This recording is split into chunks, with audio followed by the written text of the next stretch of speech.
The moment you stop feeding a liar, their story starts to starve. They think they're smart, they think they can twist the story, confuse the room, and walk away untouched. But liars have a weakness they can't hide from, a flaw so simple that once you know it, you'll never see them the same way again. Today, I'm going to show you the one trick that takes the wind right out of their lies. When you know the truth, you don't need to wrap it in layers of explanation or dress it up with extra details. The truth is self-sufficient.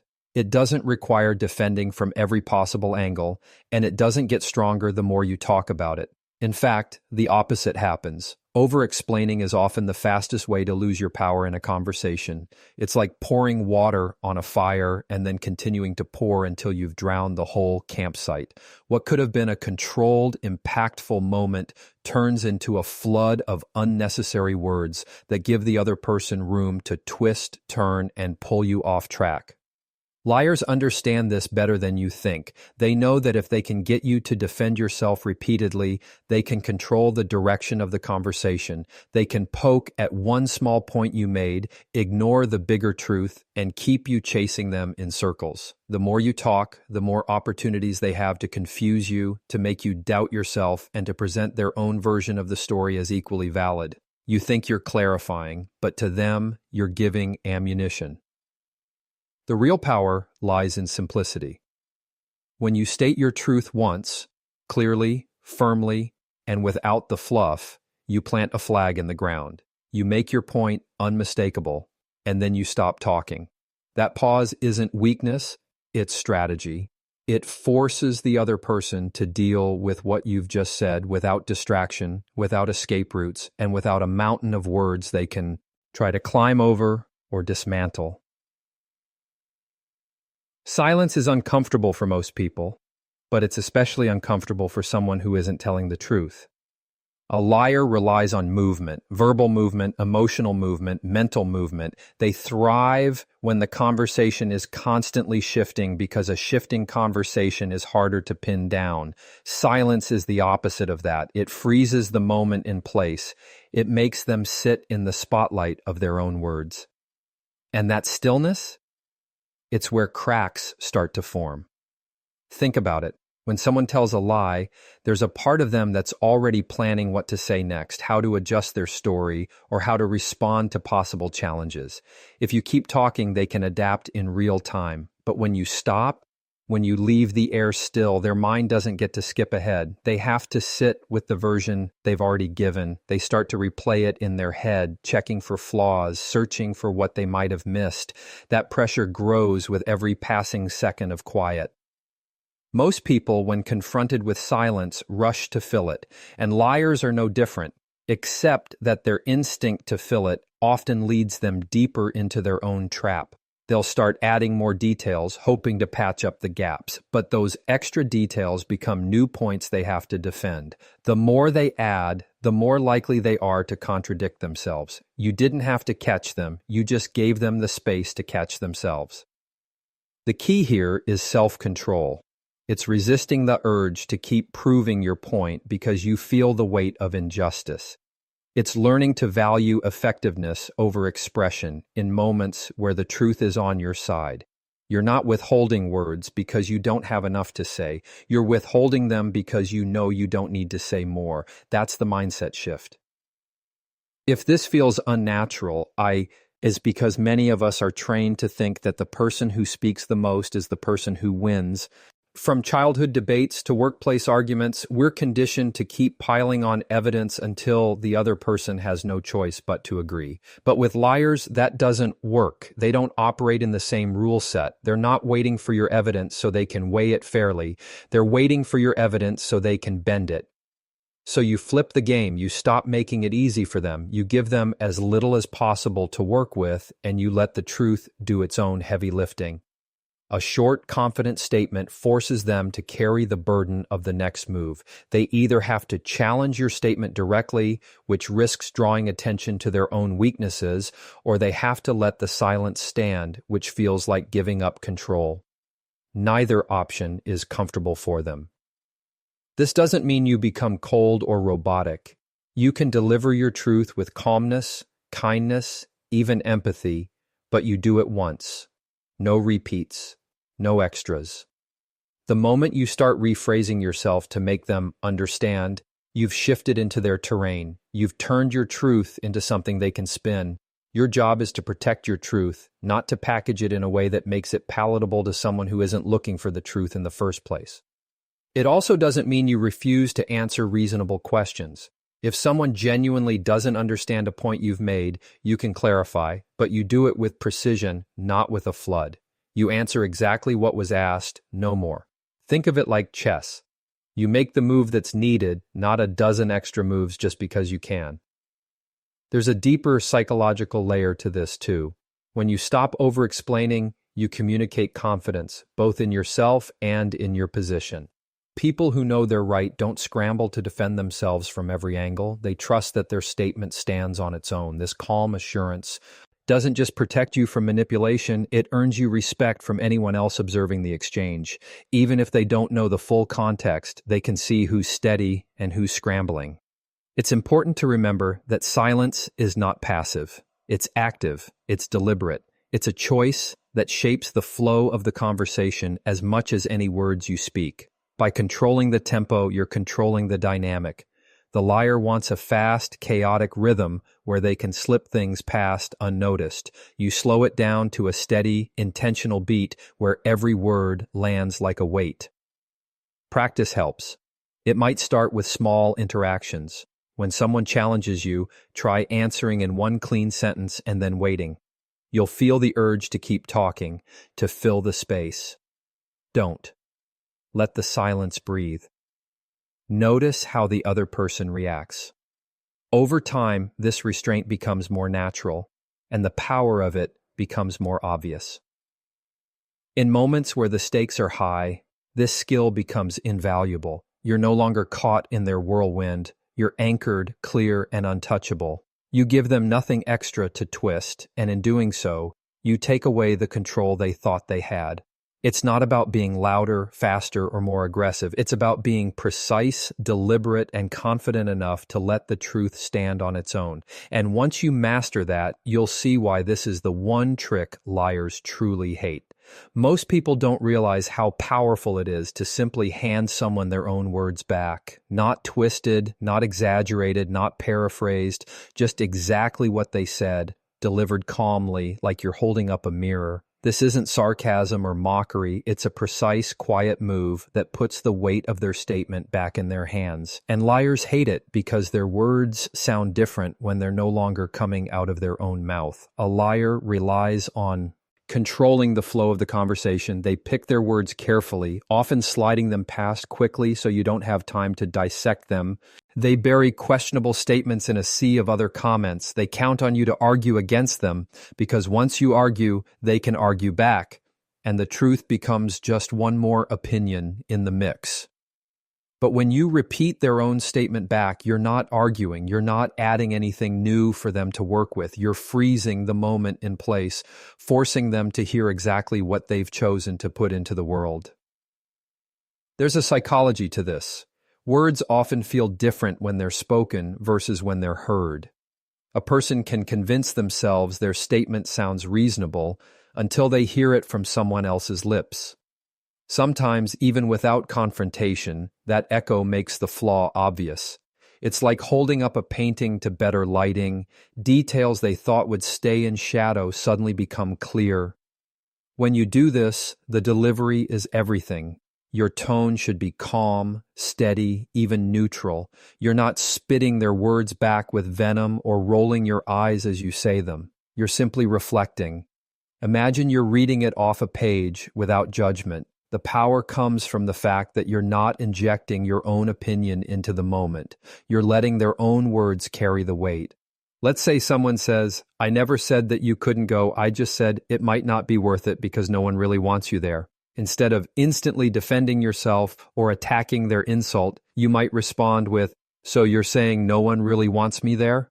That's it. You're not escalating, you're not taking the bait, you're simply clarifying by echo. This puts them in a position where they either have to stand by what they said or try to backpedal. Either way, the focus stays on their words, not on your reaction. Liars prefer to keep the spotlight on how you're reacting rather than what they've said. They want you emotional, defensive, and busy, proving them wrong so no one's paying attention to their own statements. This technique robs them of that advantage. When you reflect their words back, you freeze the spotlight on them, you make them answer for themselves. That's deeply uncomfortable for someone who's not speaking from a place of truth. This method also buys you time. Instead of rushing into a defensive explanation or a counter-argument, you're taking a breath, you're grounding yourself, you're shifting the energy away from quick reactions and toward deliberate responses. And while you're doing that, they're sitting in the stillness of their own statement. Some will try to double down, but many will start to unravel, adding unnecessary details to soften or clarify what they meant. That's when inconsistencies start to appear. One of the most interesting parts of this is how subtle it can be. You don't have to call someone a liar to reveal dishonesty. You don't have to shout, accuse, or prove anything in that moment. You can let the truth do its own work by keeping the focus exactly where it needs to be, on what they've said in their exact words. It's worth noting that this doesn't only work with outright lies. It works with manipulation, half-truths, and gaslighting.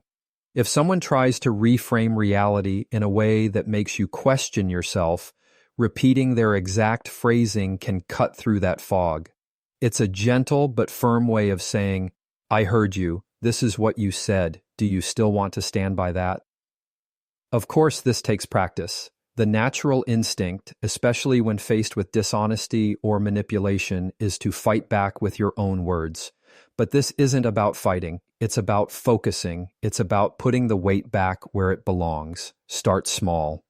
In everyday conversations, notice moments when someone says something questionable or contradictory. Instead of responding with your own opinion, try reflecting it back. You might be surprised at how quickly people either reframe their words or back away from them entirely. There's also an element of respect in this approach. By repeating exactly what someone said, you're showing that you've listened. You're not misrepresenting them or twisting their words. This keeps the moral high ground firmly in your hands. If they try to accuse you of misunderstanding them, they have to explain why their own exact words no longer hold up. Liars often fear precision. They live in vague statements. Because vague statements are flexible, they can shift depending on what's most convenient in the moment. But exact words are harder to escape. The more precision you bring to the conversation, the fewer exits they have. You're not cornering them aggressively, you're simply closing off the escape routes they've built into their story. Think of this like holding up a mirror in a crowded room. You're not telling people what to think about the reflection. They can see it for themselves. That's the beauty of this approach. It lets the dishonesty reveal itself without you ever having to call it out directly. And when someone is confronted with the sound of their own words echoing back at them, they're forced to make a choice: double down and risk being exposed further, or retreat and risk losing control of the narrative. Either way, you've shifted the balance of power. Over time, using this technique can transform how you handle difficult conversations. You stop feeling the pressure to have the perfect comeback or to win in the moment. Instead, you learn to slow things down, to keep the spotlight steady, and to let the truth carry its own weight. You stop getting tangled in their words and start using their words to untangle the situation. And that's the part liars hate the most. Not the confrontation, not the challenge, but the fact that they're suddenly standing face to face with their own reflection, and there's nowhere to look but at themselves. Liars survive on emotional reactions. They count on you to get angry, to get hurt, to raise your voice, or to defend yourself with passion. The more your emotions take the lead, the easier it is for them to twist the situation and make it about your behavior instead of their dishonesty. It's a deflection tactic that works because emotion grabs attention faster than logic does. The moment you lose your composure, you've handed them the perfect diversion. This is why keeping your emotions off the table is so powerful. It doesn't mean you stop feeling. It doesn't mean you pretend you're unaffected. It means you choose not to display those emotions in a way that can be used against you. When you remain calm, you remove one of their most effective tools. you take away the ability for them to point and say, "See, you're overreacting," or "You're being irrational." Staying calm is not about suppressing who you are. It's about protecting the integrity of the moment. Think of it like a chess game. Every emotional outburst is like flipping the board over. Once the board's in the air, nobody's looking at the positions of the pieces anymore. They're looking at the chaos. And chaos is the liar's comfort zone. They can say anything they want in the mess, and it becomes hard to track what's true and what's not. When you keep your emotions level, you keep the board steady. The focus stays on the conversation, not on the storm you might feel brewing inside. This takes discipline because everything in you may want to react in the moment. But there's a certain strength in being unshakable, in holding your ground without raising your voice or letting frustration control your tone. The liar's game depends on making you feel that your calmness is a weakness, that passion equals strength, but passion without control is just noise. Controlled calmness, on the other hand, is a presence that fills the room. It makes the other person aware that you are not going to be moved easily, that their attempts to provoke you are falling flat. There's a psychological effect here too. People who keep their composure tend to command more credibility. Observers, whether they're in the room or hearing about the exchange later, remember who stayed steady and who unraveled. Even if they don't know the full context, they instinctively lean toward trusting the person who stayed composed. That's because calmness signals confidence. It suggests you're not scrambling to defend something weak, you're simply standing on solid ground. When you keep your emotions off the table, you also create more space for strategy. Emotional reactions tend to be quick, but calmness gives you time to think. You can listen more closely, pick up on inconsistencies, and choose your words carefully. You're no longer speaking to win the next 30 seconds, you're speaking to shape the entire outcome. This doesn't mean you have to be cold or robotic. You can still show understanding, still speak with empathy, still be human, but you don't give them the spikes and swings they're hoping for. You speak with steady energy, as if nothing they say can throw you off balance. That steadiness is unnerving for someone who's trying to manipulate the conversation because it robs them of momentum. Imagine a liar throwing emotional punches, accusations, guilt trips, exaggerated claims, and you just don't flinch. You acknowledge what they've said, maybe ask a follow-up question, but your tone never shifts into defense or attack. Over time, they'll either escalate in frustration or start losing steam entirely. Either way, their tactics are being drained of effectiveness. Here's something important. Staying calm is not about winning the conversation in that exact moment. Sometimes your calmness won't make them admit they're lying on the spot, but it will stop them from gaining ground. It will protect you from saying something that can be turned against you later. And it will make it clear to them and to anyone else watching that you can't be baited into playing their game. A good way to build this habit is to focus on your breathing and your pace of speech. When emotions start rising, your breathing often becomes shallow and your speech gets faster. That's the body's natural stress response. Slowing both down sends a message to your own brain that you're in control. It's also a nonverbal signal to others that you're not rattled. Another method is to mentally separate yourself from the moment. Picture the conversation as something happening on a stage and you're in the audience. This helps create a little bit of distance between you and the immediate heat of the exchange. You can still participate fully, but you're less likely to be pulled into the emotional undertow. Over time, you'll notice something interesting. When you stop giving emotional reactions, liars often become the ones who look emotional. They'll overcompensate, raising their voice, shifting their story, or getting visibly frustrated.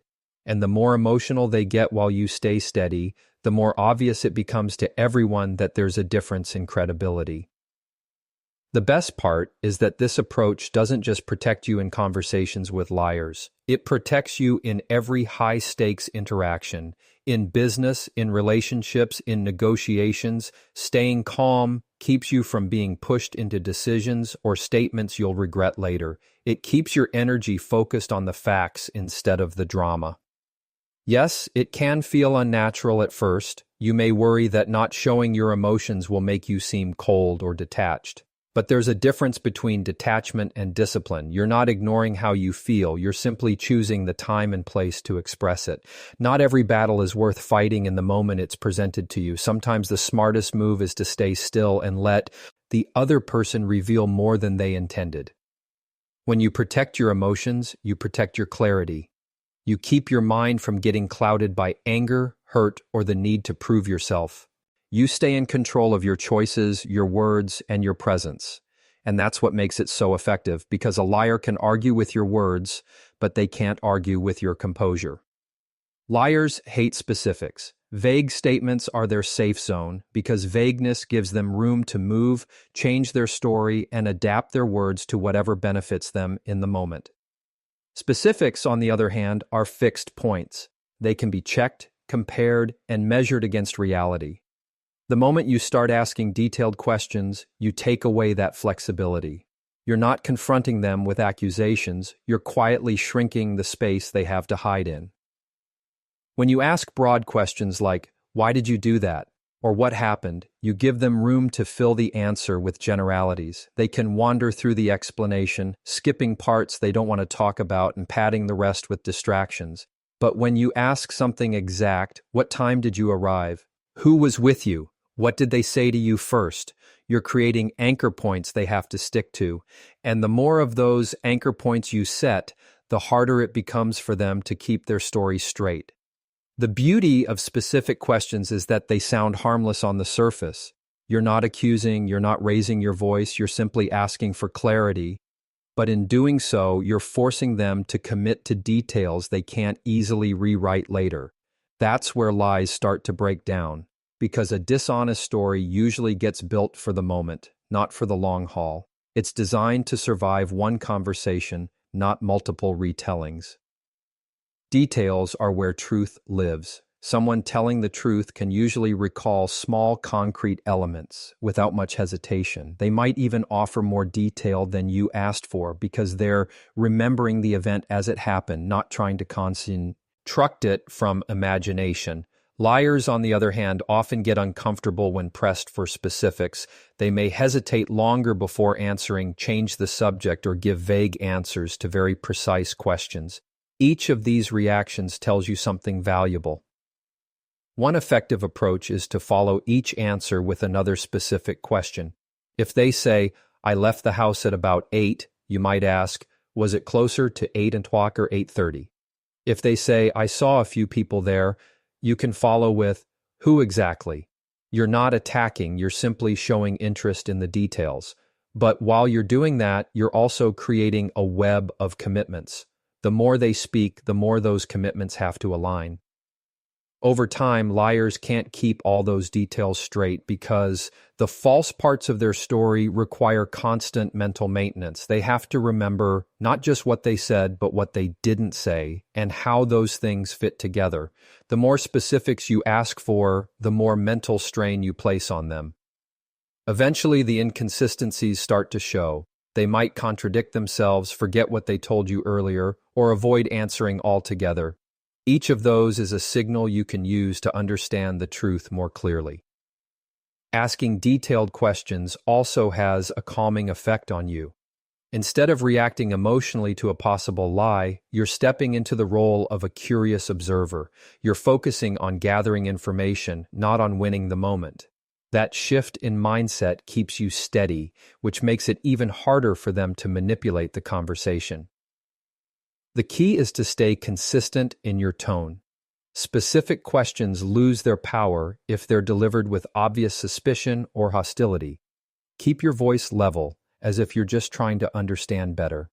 This way, they can't claim you're interrogating them out of anger. You're simply seeking clarity, and who could reasonably object to clarity if they're telling the truth.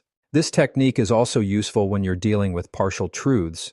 Sometimes the most dangerous lies aren't the ones where everything is made up. They're the ones where a small truth is wrapped around a big omission. Specific questions can unwrap that. You might start with something simple like what happened after that, and then keep narrowing the focus. The smaller the window you give them to explain, the more obvious it becomes when they skip over something important. It's worth remembering that not every liar will crumble on the spot. Some will try to dodge by giving extremely short answers, repeating vague phrases, or claiming they don't remember. That's fine. Their resistance to giving detail is a detail in itself. It tells you that they're more comfortable in the safety of general statements, which can be a sign they're avoiding the truth. When you practice this approach, you start to notice patterns. Truthful people tend to be consistent no matter how many times you revisit a detail.